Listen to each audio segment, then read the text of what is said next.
Hey everyone, welcome to another episode of Tea and Politics with Maya. Today the tea is served with Maya and Mary. Welcome Mary Collins, thank you for being here. Thank you very much for inviting me.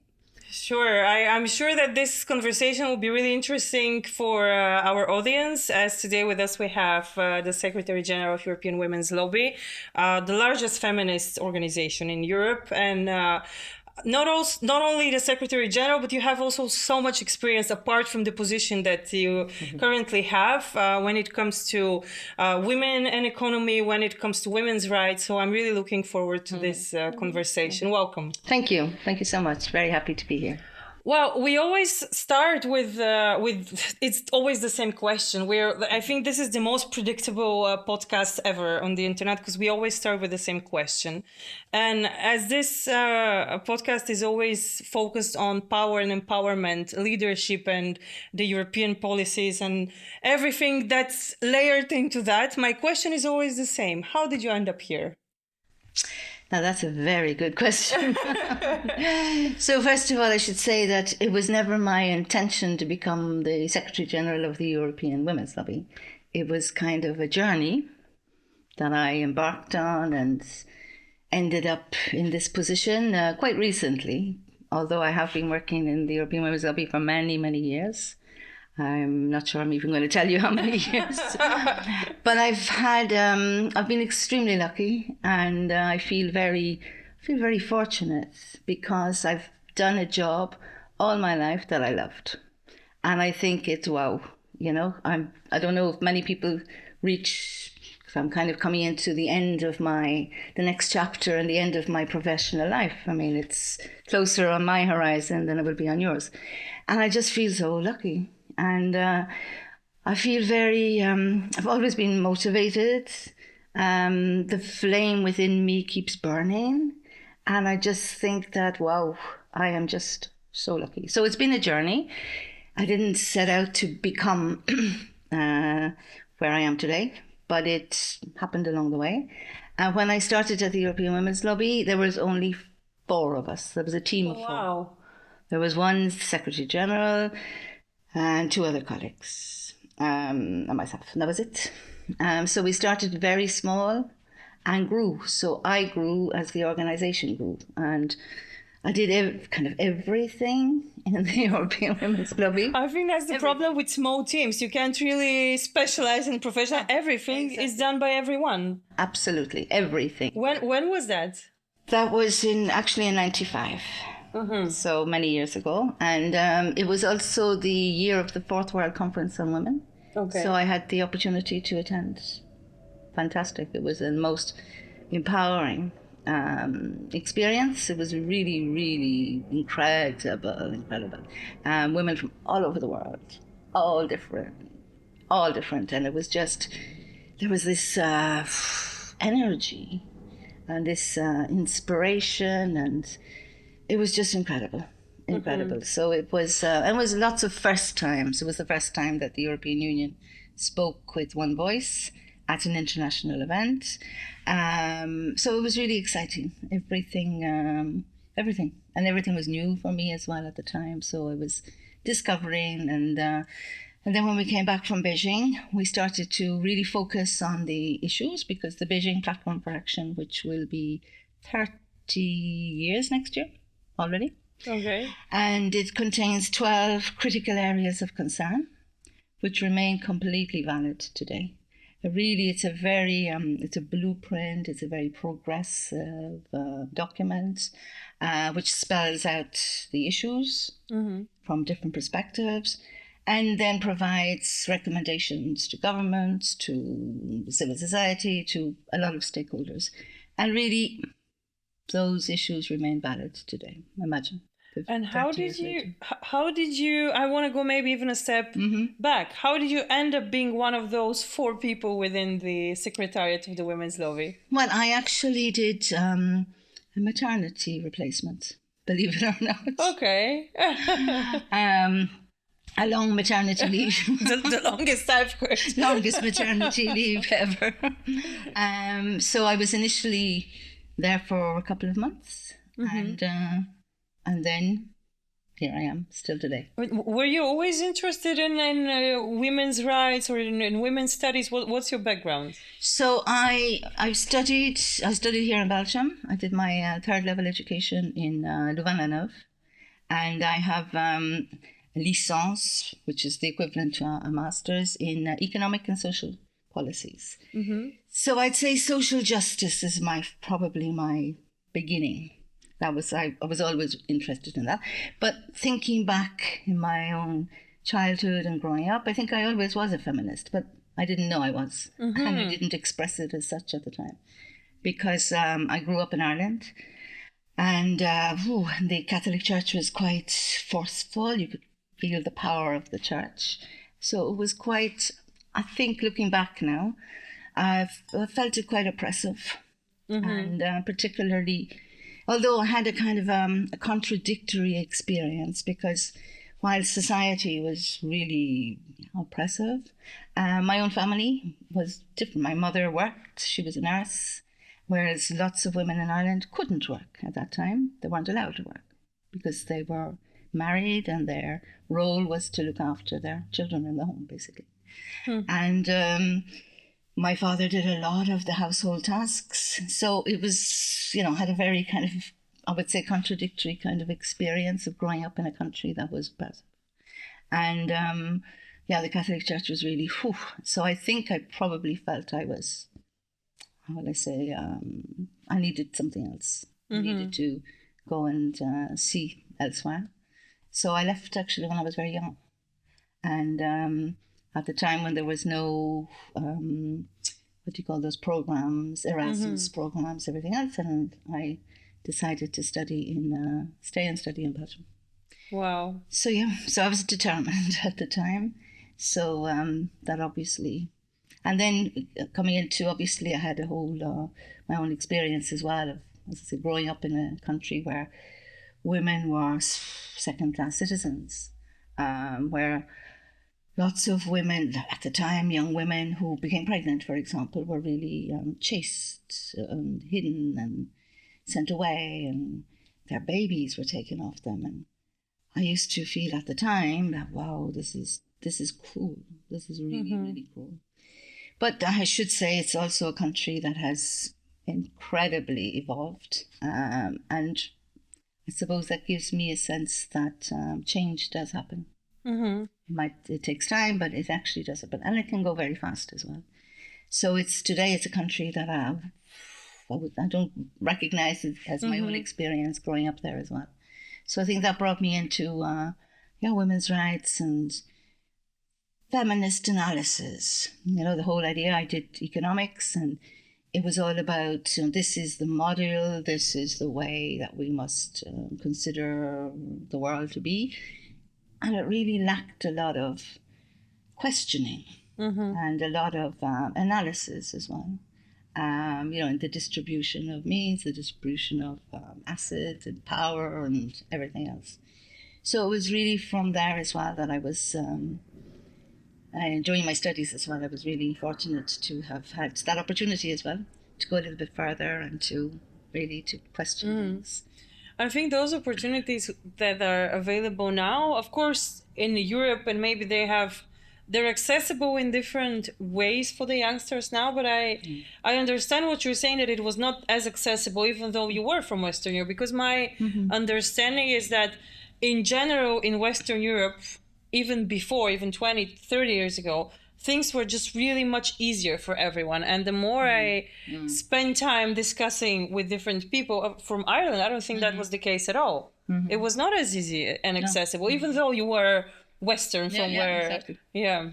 Exactly. And actually, when I go to, say, Bulgaria, sometimes going to small villages and that, I actually can feel kind of I can relate to some of the practices, mm-hmm. some of the things, because I can relate back to my own childhood and growing up, and mm-hmm.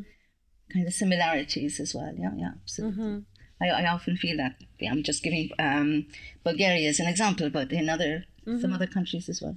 Yeah, I understand what you're saying, and I think that I'm not sure where I read that, but it was something just before the elections about how people in Europe can relate to themselves not that much on nationality anymore, but rather on class. I don't like that word in particular, but you would relate much easier if you're from a small village from the Netherlands to somebody from a small village in Slovakia, rather than the Slovakian villager relating to a Slovakian who lives in the capital, or the Dutch farmer to somebody who lives in Amsterdam. And I thought that is really the way our identities evolve nowadays is really, I think, different than how it was before. Definitely, yeah, definitely. And I think the world has become a village as well. Yeah, that's So also. you find really so many similarities and so many things that you can relate to in different parts of, not only in Europe, but the world, actually.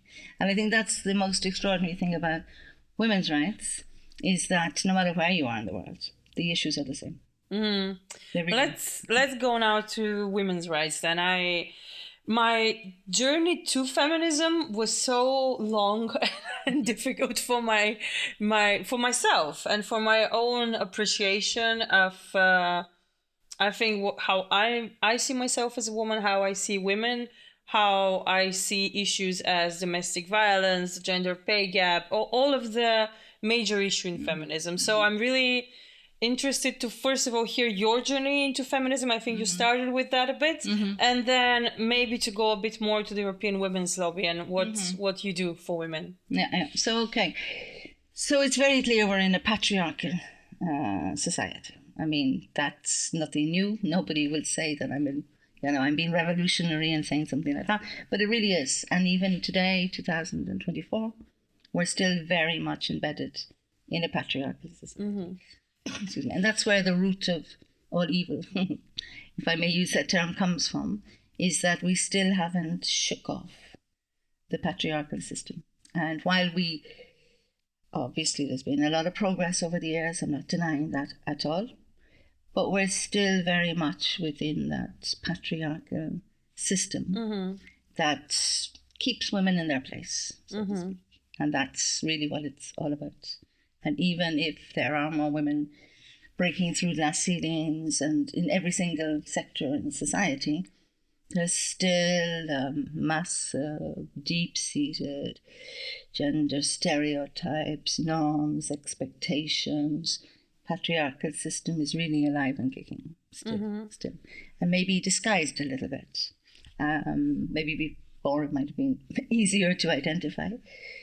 But now it's sometimes indirect. Sometimes we don't always not able to seize it immediately, but it's still there. And that is really the framework. And that's where all of the issues that we talk about today, whether it's violence against women, gender pay, pension poverty gaps, lack of women in decision making, that is really the shield, if you like, of patriarchal system that is keeping up the arms, so to speak, and keeping women in their place. So we're still being kept in our place, even though as I say, there has been progress. I'm not denying, but we're still there.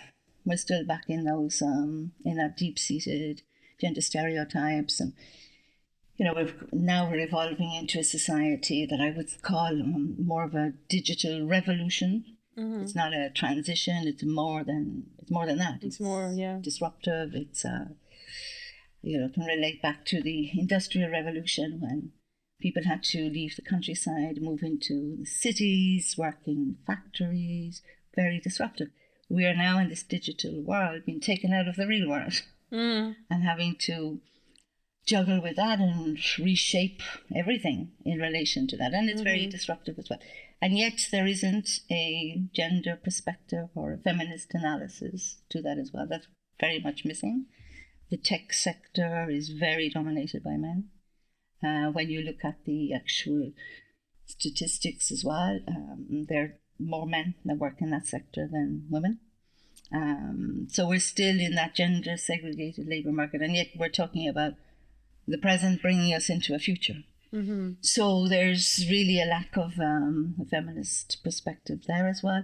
And now with all of the online abuse and harassment and violence and against women is just incredible. It shows that that space is really being used very much to bring it back in the stereotypes and the patriarchal system as well. We look at the transitioning to a green economy, to a clean economy. Again, lots of investments are in energy saving, energy devices. Again, that's very much the construction industry, and the construction industry is very much dominated by men. If we look at cars, moving towards electric cars, that's the car industry. That's also an industry that's very much dominated by men. So we see that even in these changes, massive changes, that there is really a lack of a gender and feminist perspective. Because at the end of the day, we're reproducing the similar patterns in those massive big areas that are about the future, that are taking us back to the future, so to speak. So it's really interesting to see that patriarchy is still there. It's still keeping everything under wraps, so to speak. What's the place of the European Women's Lobby in all of that picture that you have painted? Because I think it's this progress that's happening during these 10 years, this decade, is really it's really a shift. It's a shift from the analog to the digital. It's a shift from how fragmented communities are. It's a shift from peace towards war. So this decade, I think it's a curse to live in interesting times. I'm not sure who said that, but that's now stick to my head. And I think that to be on top of a European network which is fighting for women's rights exactly in this decade is a new level of being difficult. Let's put it like that. So how do you stand in that? Okay, so yes, as you say, it is interesting to be historically living in very interesting and changing times. And maybe we're coming to the end of a civilization that we've known, and we're going to move into something else. So it really, really is important that we get it right this time around, and that we are really serious about making this world a better place for everybody, and not just for some. And we have the potential to do that, and we really have to make sure that women are in the driving seat as well, not just being added in every now and again when they realise that oops, yes, we forgot about the women, but really to have them in the driving seat, and whether that's in terms of moving towards a peaceful world, because war is the absolute expression of patriarchy. I mean, women's bodies become battlefields. And yet the arms industry thrives. A destructive, toxic society has been put in place. So we really have to stop that. And women have to be in the driving seat when it comes to peace. We have the instruments. We have a UN resolution 1325 on women, peace and security, which was adopted in 2000. So it'll be 25 years next year. So it's about time now that we really turn all of our words into action, and really bring women around the table to really begin to discuss around peace and hope, because peace is about bringing hope as well, hope to younger generations as well, and hope to everybody now, but also in the future as well. So we must absolutely ensure that women are there. We must make sure that they are we've just had the European elections. What we're doing an analysis in the European Women's Lobby, see who's there, how many women were voted, etc. What are our current allies back again, all that kind of stuff. But what we see as well is quite worrying. There's now these are not final figures yet because we're still looking at them all, but about 38% of women elected, which is an increase of maybe 1% from the last mandate. Which is, so there's Not obviously...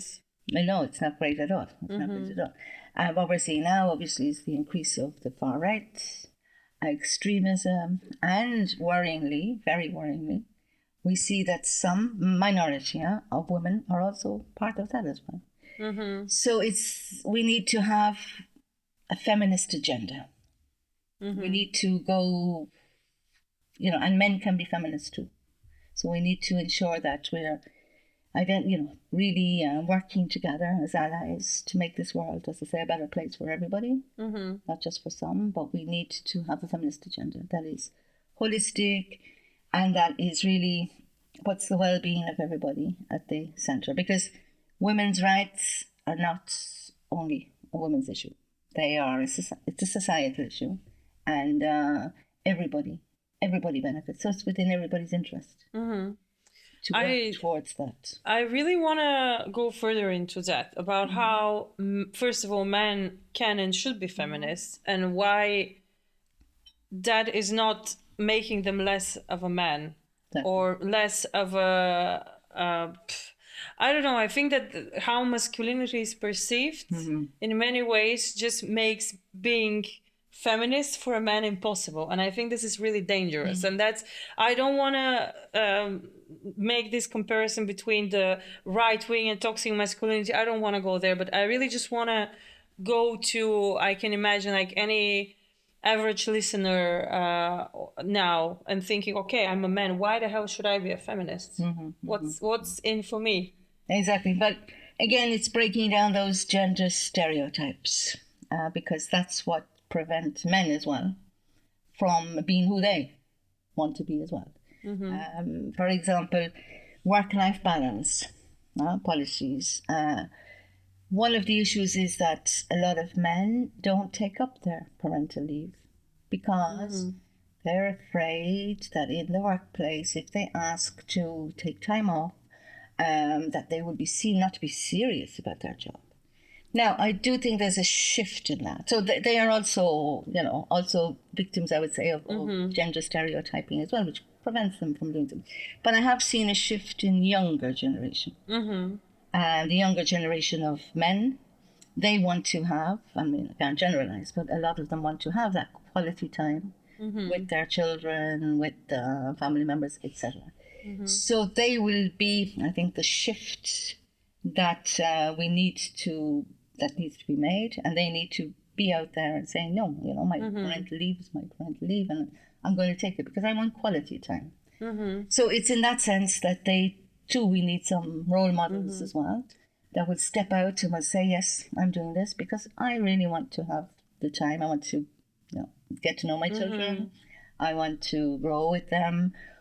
It can be for any other reasons as well. So, but I do think the younger generation of men are beginning to do that. So there is a shift. Yeah, I think so. I agree with you, and I think that this is just a theory. I haven't researched if that's the case or no, but I have a theory that this, in a way, has its roots within the mental health community. Like the way that we speak about how the first years of a child's life are important, and then the presence of parents actually is really important, and how role models work at that specific type, at that specific age, and how important it is for both parents to connect. And then it's not actually a woman's job to do that. Exactly. And actually a woman cannot do that for both of the parents. And actually no parent can do that for both. Exactly. So I think that was the entry point where a lot of people really started to reflect a lot on their own biases towards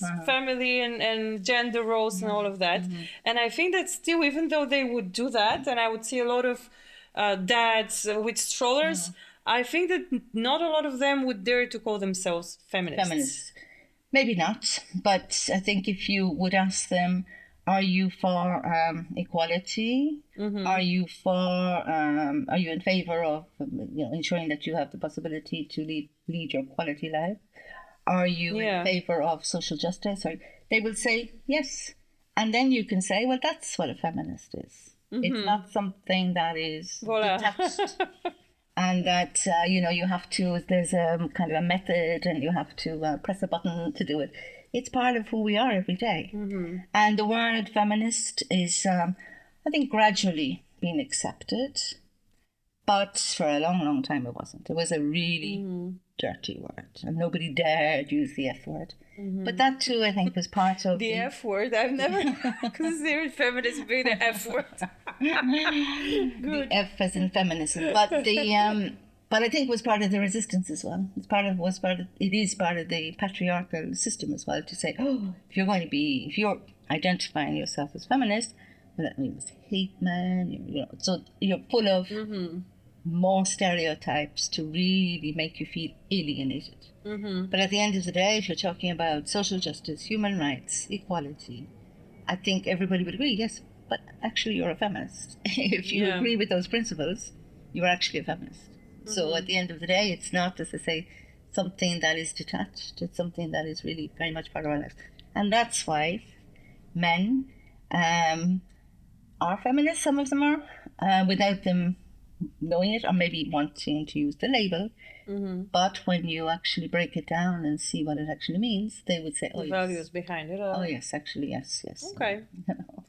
Okay. Well, then let's go now more to the network of European Women's Lobby, and because you work with so many organizations from so many different countries, and of course, not only through the members, you also have a lot of partners within different coalitions, within different initiatives that you're part of. So how, if you have to explain it to somebody outside of the lobby, how does the lobby work? Okay, so we are first and foremost a membership-based organization. So we wouldn't be there if we didn't have members. So I think that's important to say. And our members come from all over Europe.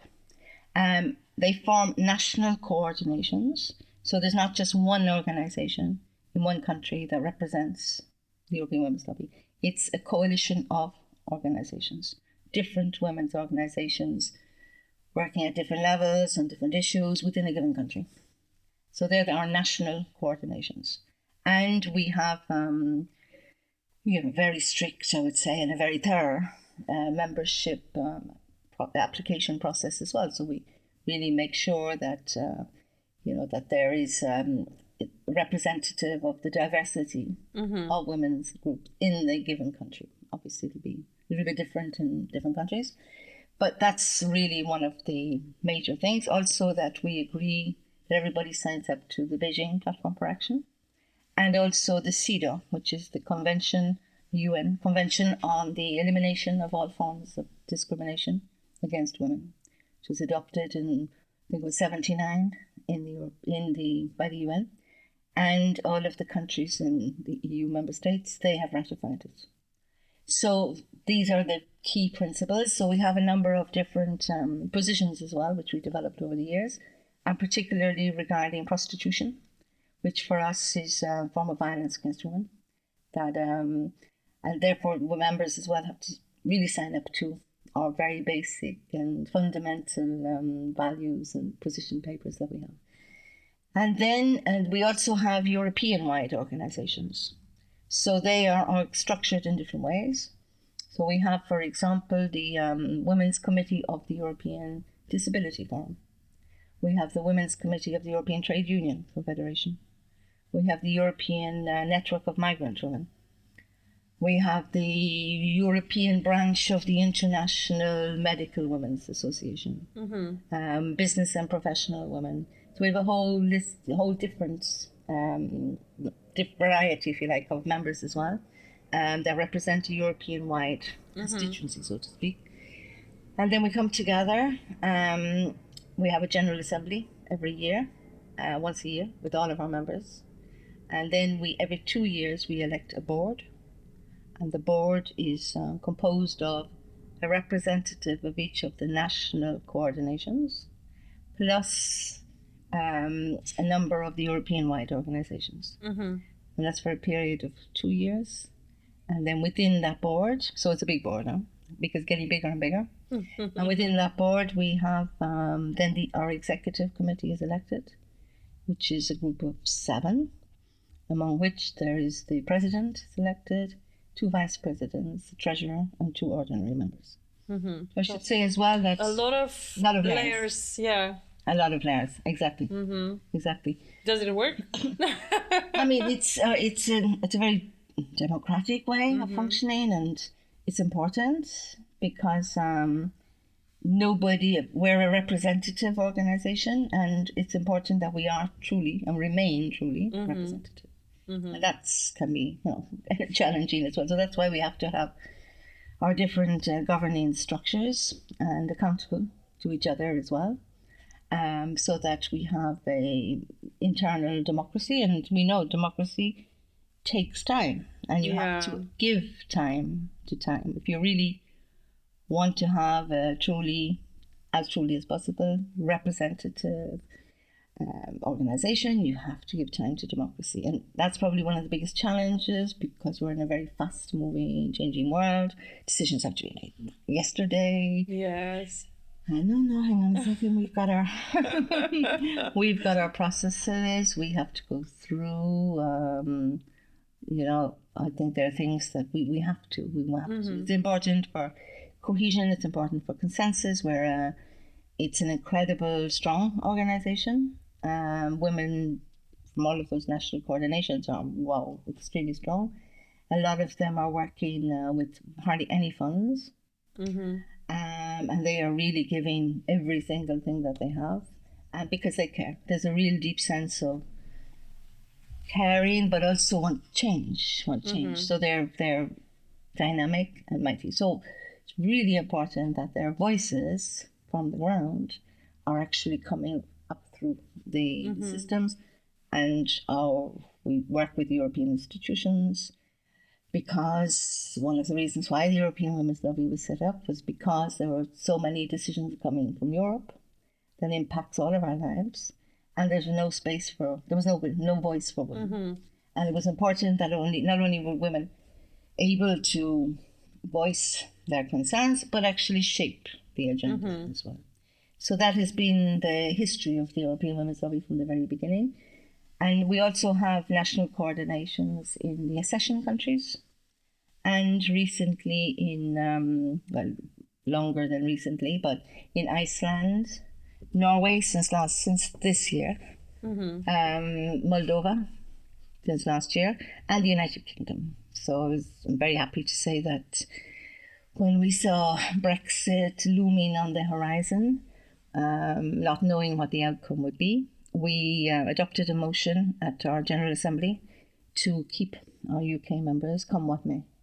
So I think it was a very good move at the time. So I'm happy to say that they too are very much full members as well of the European Women's Lobby. So coming back to your questions of work, obviously it's challenging, because one of my tasks and my jobs as the General Secretary is to make sure that it works to the best of our ability, and that's the go-between, I would say, our members, our President, Executive Board, General Assembly, and our colleagues as well at the in the Secretariat of the European Women's Lobby. So it's about balancing, trying to keep everybody on board and make sure that we're all working in harmony. But the thing is, I think what's really strong about it as well, we have a strategic framework, which we have every 5 years, that we adopt. So we have a very participatory process. So, for example, our current one will end in 2026. So already next year, we will start the whole process of evaluating the current one and preparing for the new one.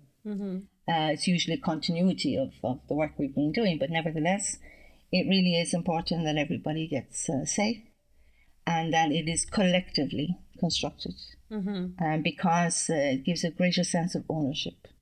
And it also then provides our basis for our annual work programs and for all of the funding applications that we do as well. So it's really, really important. So it's very important to invest in that system, so to speak, because the ownership is so, so important. Being able to identify with, yes, we belong together, and we can have a strong voice together, because we have together identified what the challenges are and how we see change happen, and then put that into action as well. So I think that's a very good system as well that we have in place. And I think it's also the participatory approach that it's built on, I think is the most important one, because I think that's actually the biggest risk for European networks. Based in Brussels, Brussels can be really far away, not only geographically, but Exactly. mentally Yes, from yes, the everyday problems of people who are outside of the exactly. The bubble. northwest of Yeah. Europe. Exactly. Yeah, So yeah. I think that it's really important that the big boards that you have, I think this Yes. is really this type of structure really in a way is the quality indicator for representative function and authenticity within the network. Absolutely. Because without that, there's no network. No, no. There's no network. And we wouldn't exist, or we would have a very different function. Because we're not a consultancy. Yeah. Really to distinguish between consultancies, no, we're membership based. It's coming from the ground, it's coming from real women with real lives, and not sitting in any other space, but really real lives. What's the problem, the key challenges for real women in Europe today? Well, real challenges are, women being taken for granted, basically, when it comes to pay, when it comes to making real choices in their lives. Not just saying that pay is an important factor, it is, of course, but it's really important for women to be able to make real choices, real choices. And in order for them to make real choices, it's really important that they are also shaping the policies that we need to put in place to make sure that women are free and not considered as second-class citizens, and that they actually can make these real choices. I made a few lists of things that I wanted to ask you because I think that in many times when we speak about women's rights, there's so many and women's issues when it comes to defending and standing and accessing those rights. So I want to focus mainly on three groups of problems, and I think that you already started a bit to share the expertise you have when it comes to violence against women and the response, the political response that the lobby has. But can we try to maybe dissect a bit what do we understand when it comes to violence against women? And then my question is for all of the three, I will have the same question to you. Why haven't we not solved that yet? Because I think these are not new social trends. I mean, violence against women have been here forever. How come it's not solved? Very good question. Because it obviously suits. And if I go back to the Beijing Platform for Action, you will clearly see in the critical area of concern on violence against women, it says it's a manifestation of men's power over women, to really in terms of domination, subordination, and basically to keep them in their place. So that's really where it stems from, right throughout the centuries. What has changed, so it's a deep-seated structural issue, embedded in impunity as well. Impunity. I mean, men have got away with this for centuries. Centuries. But what has changed is a much greater awareness of the actual structural issue of violence. I mean, for a long time, women didn't dare speak about it because they felt it was their fault. And that if this was going on, they must have done something, or there was no space to talk about it. It was a taboo. And that has changed. The barriers are coming down. And there's a much greater recognition now that it is a structural issue, and that it is about patriarchy, and it is about men's domination over women, control over their minds, their bodies, and everything else. So it's only now, and it's quite recent. I mean, the Me Too movement, one was that about 5 or 6 years ago, that really also, across all of the sectors, the cinema, everything that everybody was made to believe was, the kind of life that everybody wanted, the structural power, domination, very much ingrained there too. So it's only beginning. So when I started to work at the European Women's Lobby, we identified violence against women as one of the key political issues. It is not personal, it's political, basically. And so we set about collectively, because it was identified by all of our members as really one of the key, the barrier, preventing women from really fully enjoying their human rights, but also participating in all areas of life. And if we really want to achieve equality, we have to tackle that. So we started to work with the European Parliament at the time, calling for violence against women to be on the political agenda. Well, they absolutely laughed at us because, first of all, coming with something that was for them a private affair, nothing to do with public policies, and certainly nothing to do with the European policies, which was all about the internal market, the common agricultural policies, etc. No way on earth. But we kept going, and it's only February this year, 2024, that the first ever directive, EU directive on violence against women and domestic violence has been adopted. How many years after? So almost 30, I would say. Okay.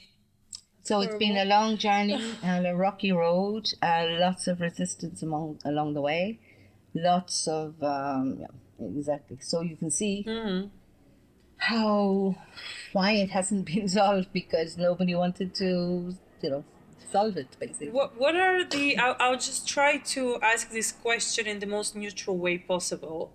But what are the political arguments from you, as women's organization, that violence against women has a place in political agendas, and it's not a private affair? What are the political arguments that this actually belongs to the agenda?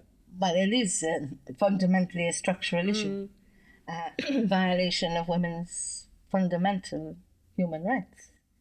And that's not a private issue at all. That is not at all a private issue. Okay. And if we want, because there's a lot of discourse about women, bringing more women into the labour market, and if we're really serious about women having the rights to participate in every single area of life, we have to address one of the key issues that prevent them from doing so, and the impunity behind the fact that male violence against women is tolerated, and that is absolutely, totally unacceptable. It is a total breach of women's fundamental human rights, and therefore maintains women in a situation that they are subordinate, second-class citizens, and they have the right to live a life free of violence and free of exploitation, and as well. And slavery to a certain extent. So even if we're not seeing that from a feministic perspective, this is such a huge social problem that we cannot really ignore it and not put political pressure on it, because it's a political issue. It is a political issue, absolutely. Not wanting to deal with it is a political issue. Not wanting to look at it is a political issue. Political issues are choices that we make, and we decide whether we want to, the big we, whether we want to or not, and what are the barriers we're going to put in place to prevent us from moving ahead with it. And it obviously plays a role in maintaining women in a subordinate role in society. So it is absolutely political, completely political. Well, you mentioned that that's also there's a direct link between violence against women and how we see the economy and the women's place in economy, and I think that that's also it's part of this list of concrete questions that I have when it comes to women's rights issue. And I think that women in the workplace only itself it requires a network to fight for only that. And I've been in different organizations as consultant. I've been in a few executive positions, and I see that from many different angles. And of course, my own story with gender pay gap is also something that I cannot ignore. But even I still meet so many people who don't believe that this is a real problem, who don't see that women have different access and pass through the workplace just because they're women, not because of competences, not because of skills, not because of training, not because of lack of training, just because they're women. So how do we, again, same question, how the hell do we solve the problems within that topic? Exactly. So first of all, I think the labour market is very gender segregated, even today. Even today, 21st century. So what does that mean? It means that the There are a number of sectors where there's a concentration of men, a number of sectors where there's a concentration of women, and the mixed sectors are actually very, very limited. So you have those sectors where men dominate, or the car, as I was saying, the construction industry, finance. They are all the sectors that are highly paid, highly valued, whereas the sectors where women work, a lot of it care, education, culture, etc., they are poorly paid. So therefore, their value is not seen to be as great as the value of the sectors where men work. And we're still stuck in that today. And not only that, the whole life cycle approach to work is also based on the male breadwinner model. So if you, for example, women a lot of women work part-time because they combine caring for children, for other family members, etc., with work, with professional paid work. A lot of them are doing unpaid care as well, but nobody wants to know about that. And then they take time out of work to give birth. It's not called labour for nothing. I mean, obviously. But all of these moments, they are actually sanctioned at the end of their working life because their pensions are much lower. Because the time that they spent out of being productive, out of the labour market, is not counted. It doesn't count.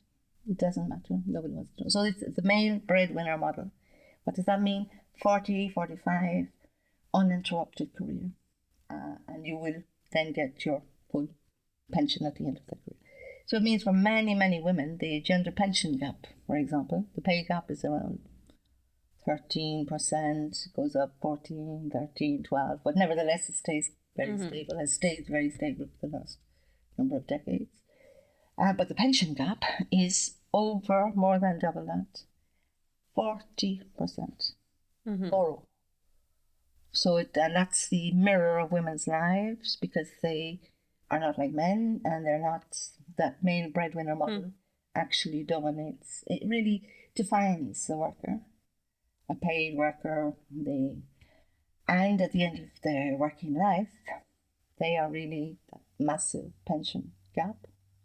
And it's an accumulation of the state pension, first pillar, second pillar pension with complementary pension because sectors where they work, a lot of part-time work, so you wouldn't be actually getting your second pillar pension at the level that men would because they would be working full-time in the sectors where they work. And then third pillar is about private pensions and savings, which many women don't have. So when you really bring those three forms of income through pension system together, 40% gap, which means that for every €100 that men get, women get 60, basically. So what does that mean? That means poverty as they age. So they live longer, quality of life years are lower, and also the risk of being in poverty is far higher. So that's underpinning all of that system, and which is going to be problematic for many of the younger generation today as well, because the patterns of work today are very different. So you might have, working for a couple of years, stepping out of the labour market, and also men as well are doing this. So it's going to be a real problem. This male breadwinner model is going to be problematic as well for the next generation. It's going to find that if we don't really tackle it now. So what we would like to see is a equal earners, equal carers model. So that both women and men can slip in and out of the labour market throughout their lives to care for each other, care for dependents, without being sanctioned. So that there would be care credits that would actually go to pensions, would count as for pension systems at the end of their professional life. I was remembering some discussions we had, I think it was 2021, during the care strategy discussions, where we talked so much about care. Yes. And about how women end up being the key care providers. And of course, in many cases, is that in social services, the workforce is women.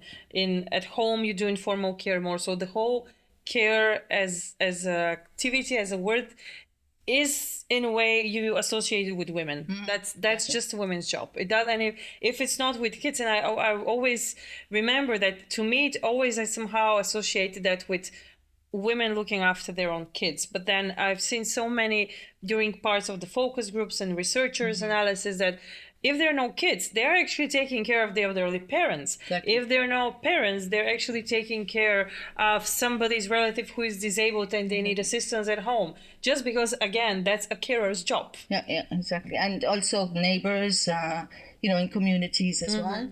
And exactly, because they're totally undervalued, because women are taken for granted. They are supposed to be doing it anyway. Yeah. It's like as if it's an extension of themselves. And that has to be valued. That has to stop. Because the contribution of women in caring roles is massive. I mean, it's a massive responsibility to be responsible for somebody else's life. Yeah. And yet we both know it's not valued. So whether it's bringing up the next generation because there's future actors in society, leaders, etc., that's not valued. Whether you're looking after somebody who really needs different various stages of care, that's not valued either. And yet, if you work in the financial markets, you're seen to be taking so many risks that you're going to be rewarded for it. So that's where we have to stop and say, hang on a second, we're really getting it all wrong. Really getting it all wrong. And care is also, we're talking about transitioning into green economy, sustainable. We're talking about sustainability for the future. Care is a sustainable economic model. It is something that we all need throughout our lives. At some stage of our lives, we work care for. Sometimes we're in caring roles. Sometimes somebody else is taking care of us. So it's something we all need. It's a collective need. So we really need to have a collective responsibility and to stop just throwing a little bit of money at it now and again to patch it up a little bit. Stop associating it only with childcare. It's a life cycle approach. Throughout our lives, we will always need care. So it's actually, we would put it on par with the green economy, the Green Deal, for example. We believe should be massively investing in care, infrastructures and services, different levels, community, independent living, all sorts of different. It's not just one model, but that is really essential, and it's essential for the sustainable economy as well moving forward. And it really needs to be, we need to put together caring for the planet, caring for each other. They're part of that same continuum. And it's only when we really start looking at things like that holistically, and coming back to the feminist holistic agenda, that's what it's about. It's really looking holistically and making sense, besides constantly having to patch up situations because the crisis has become dire. And because at the end of the day, women are taken for granted right along the way. And it's time to stop and say, basta, women cannot be taken for granted and should not be taken for granted. And it's back to their fundamental human rights. And they have absolutely the right to be shaping what we need as well as a society for the good of all, not just for them. I would take something here from the care and transition to the next topic of leadership. So I was preparing a speech on gender mainstreaming in disability services, and it had two sides. One was when it comes to women with disabilities and how their journey through services is different because they're not, in many cases, they're not getting the quality of service that men with disabilities receive. And of course, the other part was not the beneficiaries of the services, but actually the workforce. Because the highest percentage of workforce in the sector is actually women. Yeah. And I found a quote that really struck me because I've been part of this sector for so long. And the quote is delivered by women, led by men. And I realized that that's actually, in many cases, even in my experience, is the case that in many services you have so many women, like the physiotherapists, the nurses, the staff, the social workers, the psychologists, the speech therapists, every kind of person there is a woman, but then the director is a man. Exactly. I was like, why? How come? Even in our own backyard, that's the case. So, having said all that, I'm going towards the leadership part. How? No, not how. When will we see women in leadership equally being there, actually representing the values that they carry? Because you, also a few sentences ago you said that sometimes we do have women in positions, but they're fighting not for the right battle. Let's put it like that. So minority, very small minority. I was referring to the rise in the extreme right. We can't deny that, but very small minority. I don't think that's. Why do we need women in leadership position? Let's start from that. Well, why do we? And why do we? We could reverse it and say, why do we need men? Why do we need men only? You know what I mean? So it just has the to fact be. That we need to, I need to ask you that. It is absolutely incredible. But you're right. The example you gave is speaks for itself. You know that the sector is constantly being serviced by women, and yet the head, the leader is the man. Also, you could say it for the fashion industry. When once men start becoming designers and everything, the fashion industry, and yet you could associate sewing and everything with women in communities. Same thing I would say for the chef, the cuisine, and the chef. Once the chef is up at the top, it becomes very valued. So there is that tendency that when men step into traditionally women's roles, that when they reach the top much, much faster. So going back to your question, I mean, I think it's absolutely imperative that we need to have a society that reflects the reality of who lives in our society. And women are, more than half of the population. Let's not forget that. So we need to have women in every single sector of leading, shaping, working in communities, bringing other women along with them. It's important for younger generations as well that they see role models. They don't see role models if you don't see who you could be. How do you know that you could actually be that? So there's that as well, but also. We need a critical mass of women.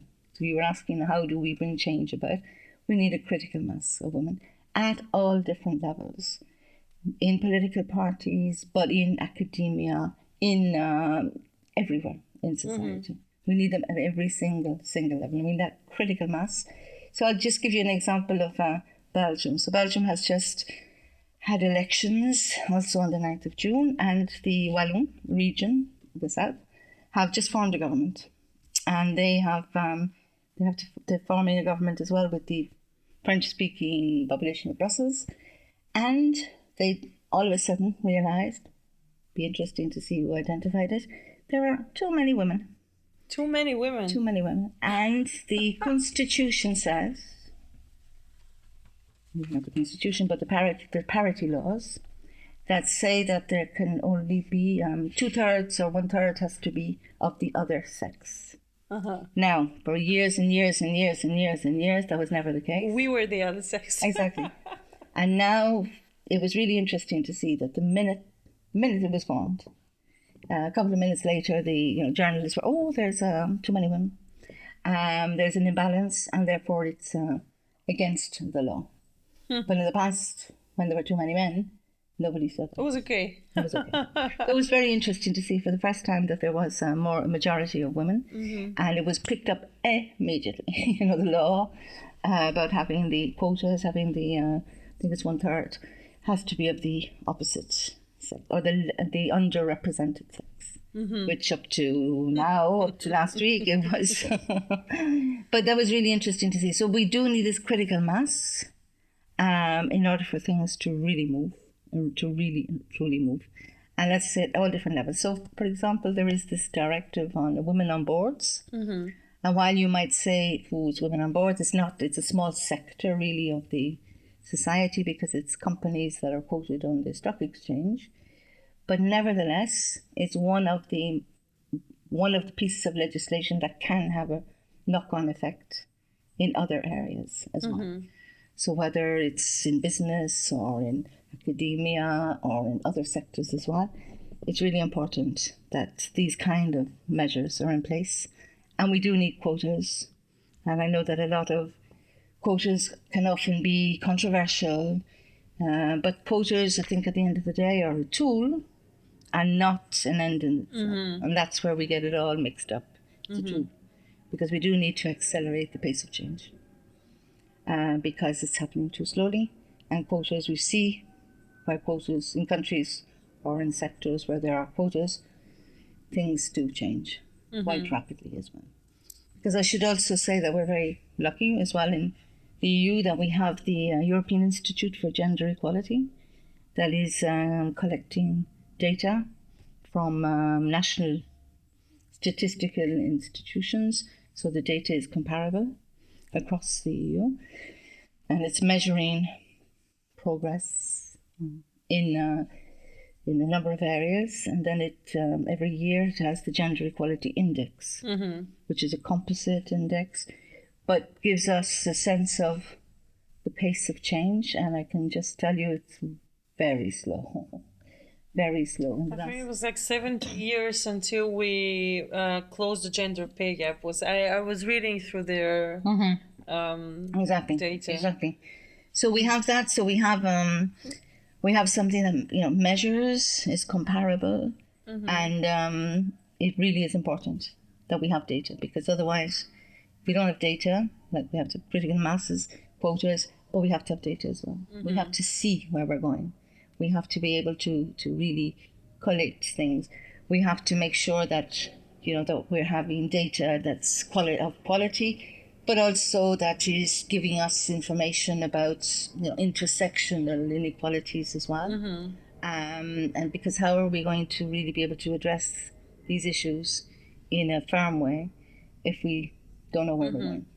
So it's really important. So we have that too. This intersectionality approach, I think, is really crucial if we want to have a systematic change, because solving one question at a time is really not bringing the result that you want. Or we can have this approach only if we have 11,000 groups of advocacy people doing the same in different sectors. I remember speaking with one of my guests here, which I'm sure you're familiar with, Angela Phillip. She recommended a book called Invisible Women. Yes. And I read it, and it really somehow made sense to a lot of facts that I knew which individually didn't make sense to me. But I think that that's one of the challenges when we speak about women's rights, because at the end of the day, we all have so many problems.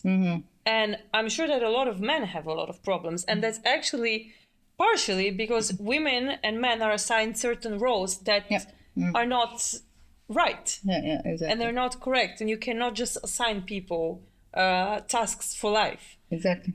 And back to the stereotypes again.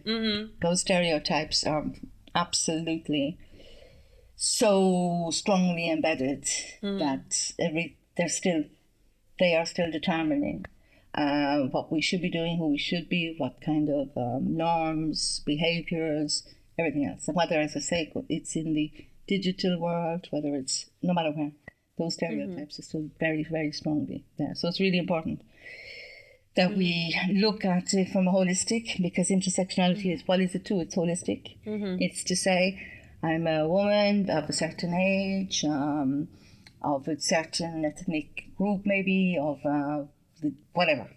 But those factors, the combination of those factors will determine my access to power, to assets, to control, to everything else. And not all women are equal. And I think we need to also acknowledge that, and that's why we need to ensure that we do have this holistic approach as well. Because if you look at some of I think COVID was it really brought home the reality when we saw who was keeping the economy going. Women. They were the backbone of the economy. They were working in care homes. But women from different backgrounds as well.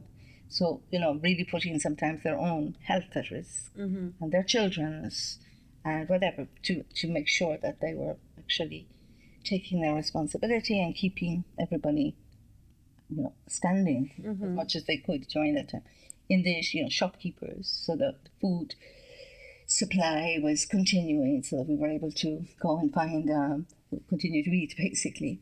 Again, the cashiers, again, some of them are from, again, different characteristics. And also cleaners, because cleaning jobs, that still very important, but that time was, absolutely Crucial, yeah, critical. crucial and critical. Then again, who were the women that were keeping us all, making sure that we were all safe?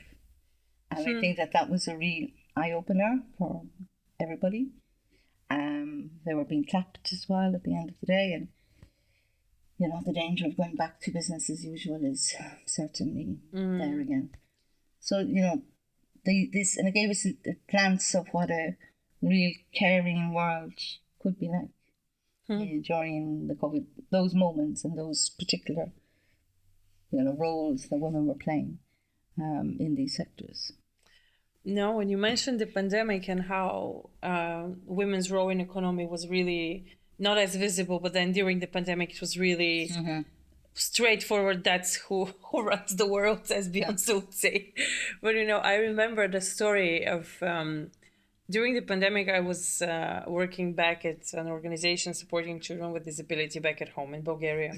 And we always would laugh that out of the 70 people that we worked together there, 67 were women. And it was always a running joke that it's a women team, it's a female-led organization, but we never, I don't think that we were identifying as feminists, or we were not really into female empowerment as an organization. It was unconscious, was not defined as that, but we were very female-led and very female-empowered organization.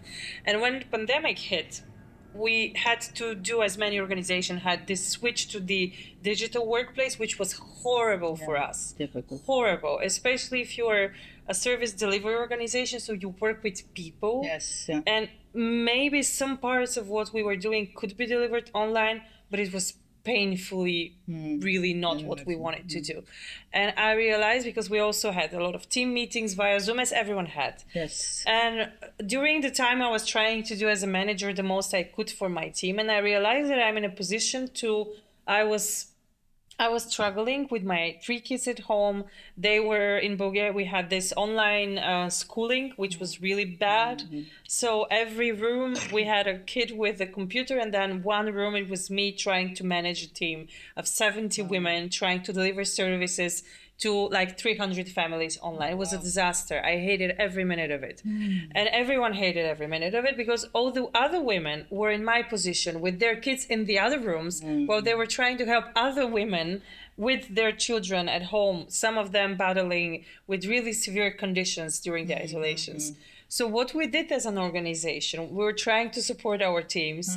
And instead of doing many digital trainings, which I think everybody hated at the end, we decided that the organization will pay for food that will be delivered, cooked, to the home of each of our employees. Okay. And we did that, and I think that's the best HR thing we ever did. So the women who were in our team actually didn't have just to worry about cooking, cleaning, being the mom, they just could focus on what they needed to do. And this experience, we started as a joke, honestly, but it was such a good idea, because you just realize that you bring relief to a team which is really female-led, female-composed, and they were also supporting other mothers which were in the same position. So it was a very interesting pandemic experience for all of us. Yeah, exactly. And as you say, I mean, I think pandemic also brought home that women are juggling with, not only childcare, but schooling and everything else. And that really the amount of care responsibilities that women took over during that period was immense. Men took up certain amount as well, but not as much as women. And that really a lot of women academics as well jeopardized their own research publications, and And also violence against women. Women were spiked during the pandemic. Completely. The UN Secretary General called it a shadow pandemic. Shows you to the extent to which it was huge. Because women were trapped with their perpetrator in their homes, and they just could not get away, could not seek services, and it was very, very, very hard for everybody. It was a massive, huge backlash, I would say, on women and women's rights during that time as well. Well, we went back to violence against women, and there is actually something that I wanted to ask before we just close that part of the conversation. In the beginning, when we were discussing these areas, you mentioned that for European women's lobby, prostitution is a form of violence against women, and we are collaborating on the Brussels Coalition, where there is a bunch of powerful organization behind it. Can you tell me, why do you qualify prostitution as violence against women? How come is that? Because it is a sexual slavery at the end of the day. It's a total violation of women's human rights. Okay, I know you're going to say to me, but there are some women who choose. And while there may be a very small percentage, actually having a whole sector that is seeped in power, in profit making, in exploitation, in trafficking, in all forms, all different forms, is cannot be considered as work, as work that needs to be recognized as such. It's often fueled by poverty. Women who end up in prostitution, it's massively fueled by poverty, lack of all of the equal, possibilities that we just spoke about, whether it's on the labour market or in the home or everywhere else. Obviously, that severely restricts women's real freedom of choice. We're not in a society where you can say, yes, we have real opportunities and we have real possibilities and we can really make choices. We're not there. And therefore, it's often fueled by that as well. And also a couple, other issues. It's how women are perceived, all women, because not only those women in prostitution who are trapped in the prostitution trade, but also all women, all women. We're all basically seen to be, the end of the day, for sale. Basically, the bodies are for sale, we're for sale, women are for sale, we're merchandise, the objects with which you can play around and do whatever you want with and violate. You're not seen as a subject. And all women are perceived like that. Because if the prostitution sector is really growing and expanding and making masses of profits, it's because there is this that sense of the woman is an object and is for sale. The bodies are for sale at the end of the day.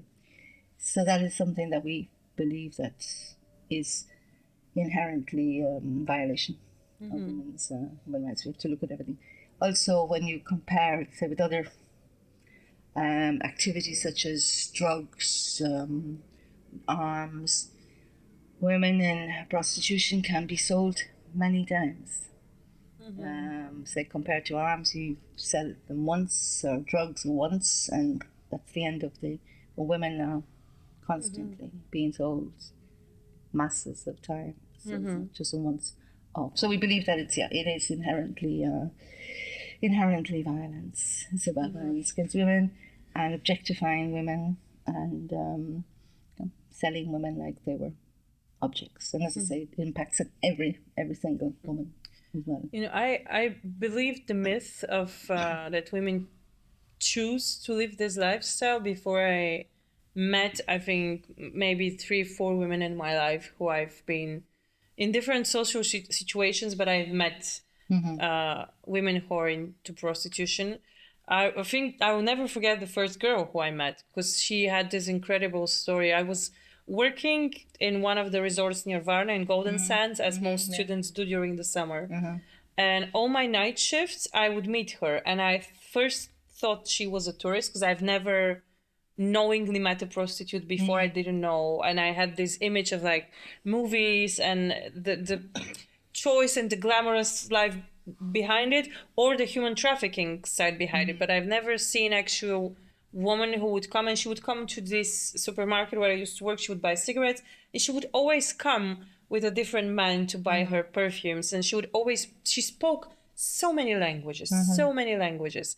And eventually we started to have like coffee in the morning and smoke cigarettes together in front of my shop. And I started to ask her questions. And I realized that actually her husband is her pimp, and that she was prostituting herself because he like either sold a car or something like that. And I was like, why would you, like, this guy should not be your husband. He obviously doesn't have your best interests at all, like any possible scenario.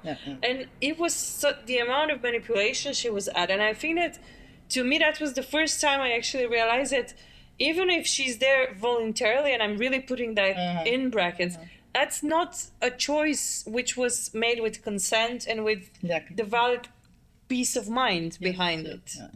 No, exactly. And you said the word consent, I think, and it's very closely linked to rape as well. Yes. So it's all of that, and it's men's entitlement for so-called sex, because prostitution is not sex. I mean, it's using women's bodies, but it's more about power, domination, and lack of consent, and very closely linked to rape as well. So it's something that obviously for us it's very much a violation of women's human rights, and so it's no blame on the women themselves, because it is it's a systemic situation where men, as I say, this entitlement, but also they need to be held accountable, and they need to take responsibility, and they need to be the ones that are punished and pursued, so that we are calling for in Europe for what we call the equality model, where it is the buyers of sex that are actually pursued and not the women themselves that are trapped in that system. Does that model work somewhere? So it was introduced initially in Sweden. That's why it used to be called the Nordic model, because in Sweden back in the 90s. So what they, after many years, for example, trafficking was also something that the police would actually actively go out and seek as well, and also, bring cases to court, and that there was real trafficking, but other underground types of forms of sexual exploitation as well. So what it showed was that it becomes a priority, and the police actively takes it on board to go out and seek, make sure that that the buyers of sex are actually being pursued. So it becomes a real priority, a political priority in the country as well. But obviously, where then that model was adopted by Ireland and by France. And by France, I think Ireland, they're the two main countries for the moment. Does it work? Again, there's that consensus that it's a political priority. Otherwise, it's underground. If it's legalized as well, like in the Netherlands, like in Germany, nobody really looks at it, or nobody really takes it on board. So women who are trapped, that's very scary. It's very scary. Very scary, because they have nobody to turn to. Absolutely nobody to turn to.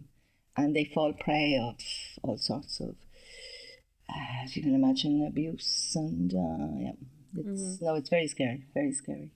So at least where the model exists, it is a priority. Now, do they put enough resources into it? And that's their other issues. In Ireland, they have a holistic approach to it as well, in terms of just trafficking, not only trafficking, prostitution, but also in terms of victims' rights. So it's kind of a whole, holistic approach to prostitution. Say one of the major issues that they would be looking at in the criminal sector as well. But at least it's on the agenda, and again, the resources, it's always a problem of adequate resources, because what we're calling for as well is that women have real exit choices as well, real exit policies, and that they have possibility of being protected, because many of them, are afraid to, when they do find, a safe place, they're afraid to go to court because their families are back home or their families are somewhere, and they know that the organized criminals will just use the families as pressure as well. So really, it's about giving women the possibility, real possibilities, to exit, and there needs to be a lot more exit programs, a lot more resources put into that as well. And we believe that the quality model will allow that to happen over time, rather than if you legalize, then it becomes a business approach, and within that business approach, the women are absolutely, completely pure 100% victims of the system, and it's very, very, very hard to get it. And many women are killed as well, and many women, young women, we can see lots of young girls, girls from the ages 12, 13. And the system feeds itself, because I also read a lot of testimonials of young girls whose moms were trafficked, and they also end up in prostitution because of the trafficking of their mother. Exactly. And that's something that it's a cycle that I don't think that you can fix by legalization of anything. No, exactly. Because that's a crime, and you shouldn't make it ethically, legally. It's not a good idea at all. No, exactly. Yeah. Listening to you now, I was just thinking that the position you should have expertise in so many different areas of human rights issues, from economical and social affairs, from international law, from partnership building. So my question to you is now to try to close the expert part of the conversation and go back to you. And how do you learn is my question to you now. How do you make sure that you're up to date, and what's your style of absorbing information? Okay. Well, I'm very, very inspired by our members. I have had the privilege again, since stepping into the role of Secretary General, of visiting some of them. And it's been a comeback really, really resourced. I just think what they're doing on the ground is just incredible. The way of approaching things, of really getting out there and making their voices heard, engaging with different levels, with different audiences, so to speak, public and everything. It's just fascinating. Like one, I went to Romania, and there was one of the professors at the university, political science, invited me and our members to a lecture on a Monday morning at 8:00. So I thought, oh wow, exciting! Exactly. So the lecture hall was almost full, and I just saw these young. There was a few young boys as well, but the young women, they were just, wow, 8:00 in the morning.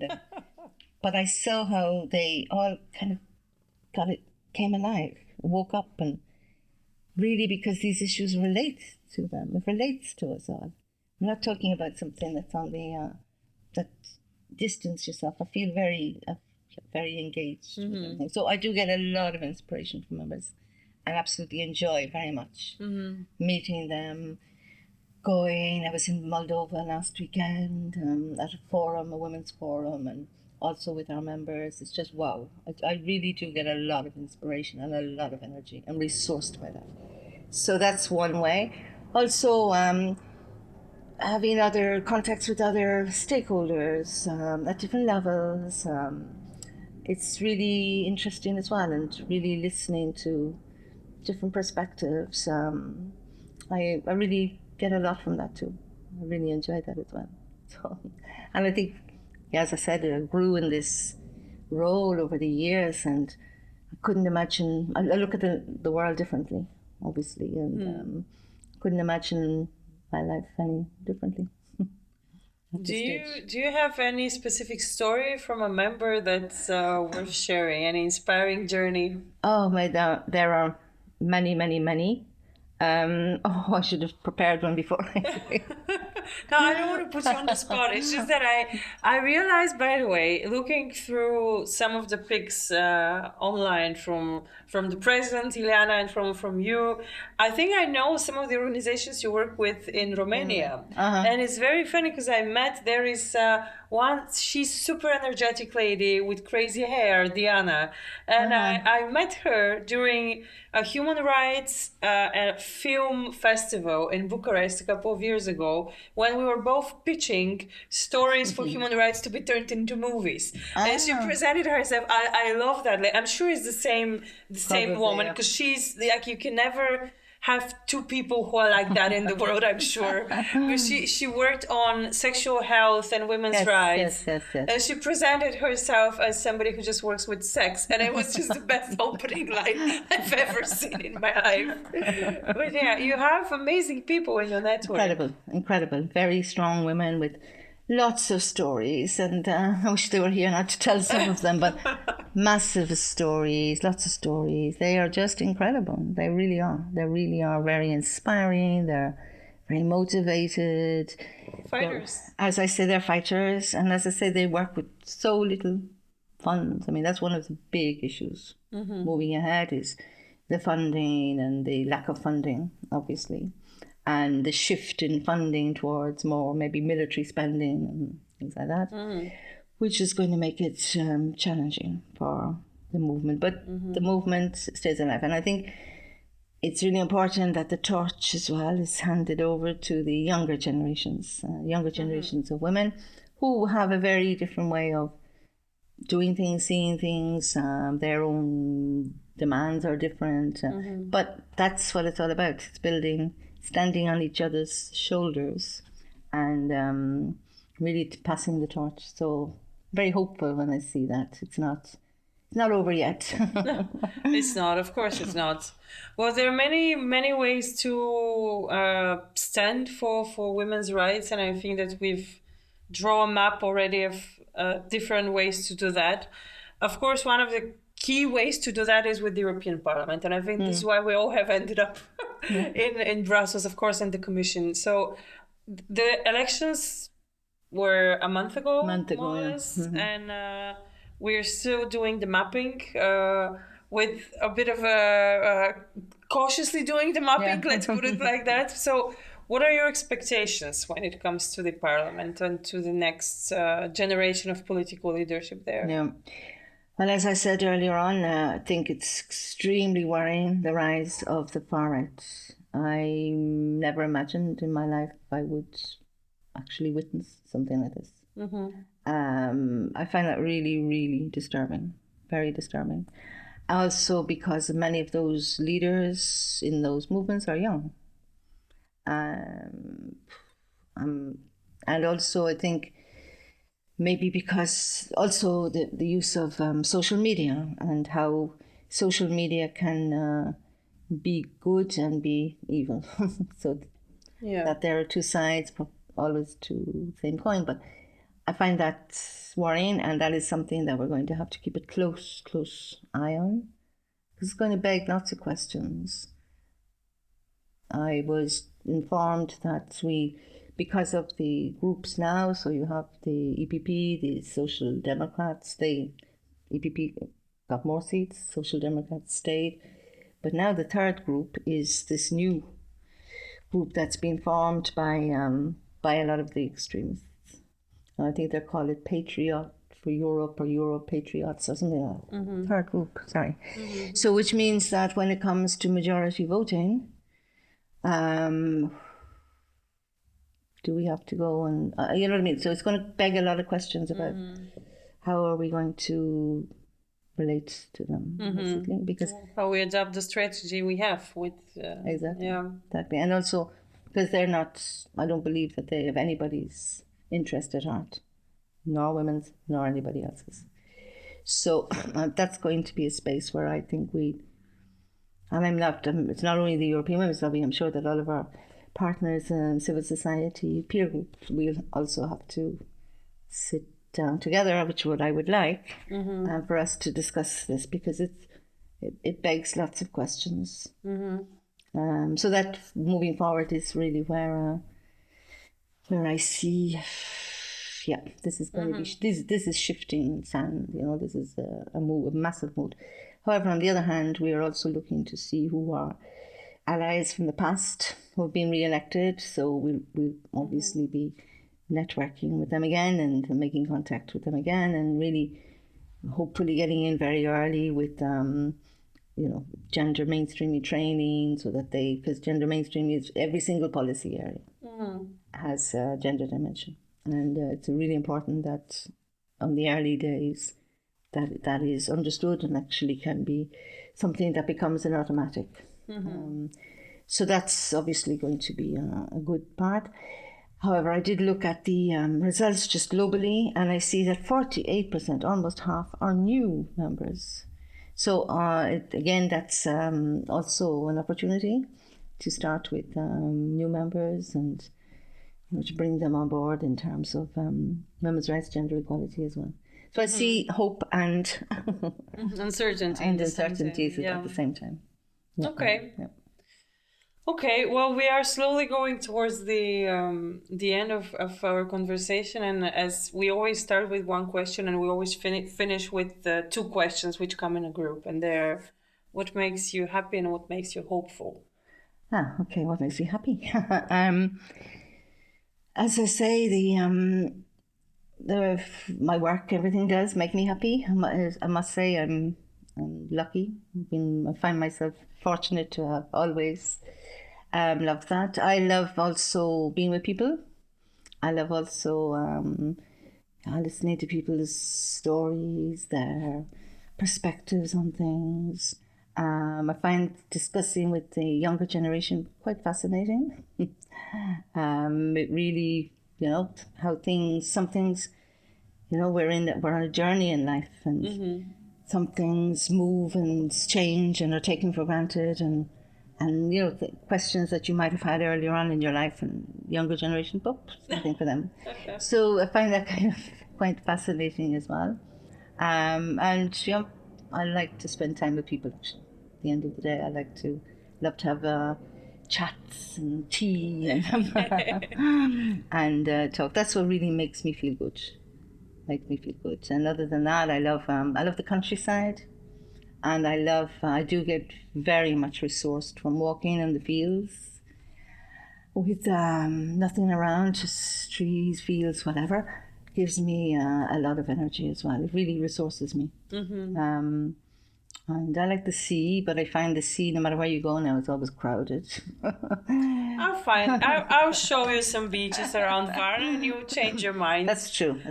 In Varna in the winter was up, you find yourself alone on the beach.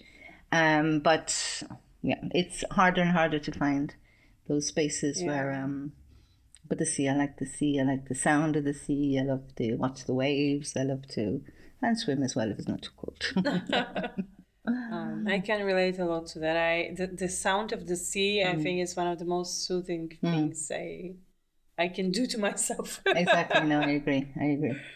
Just let yourself be floating with the sound. Yeah, very nice.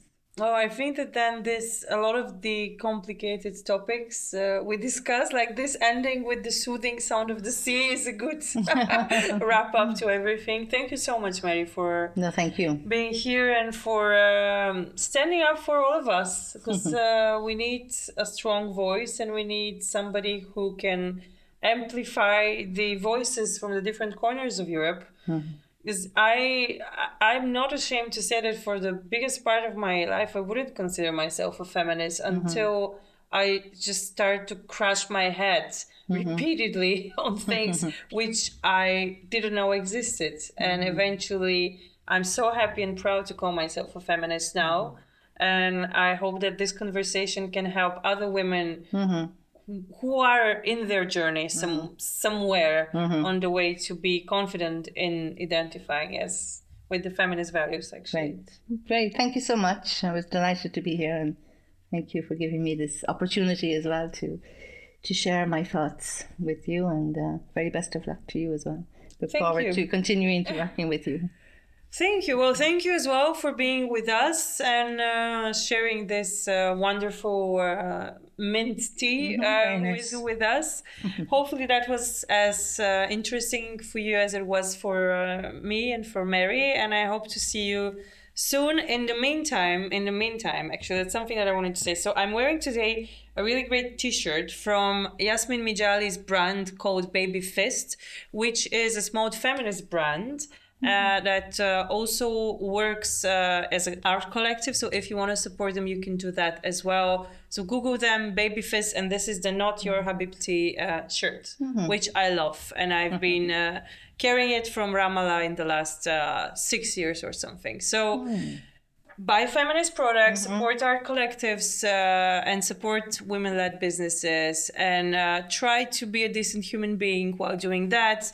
Be nice to people and hug your dog. That's my weird way of saying bye. And see you soon. Thank you very much. Bye-bye.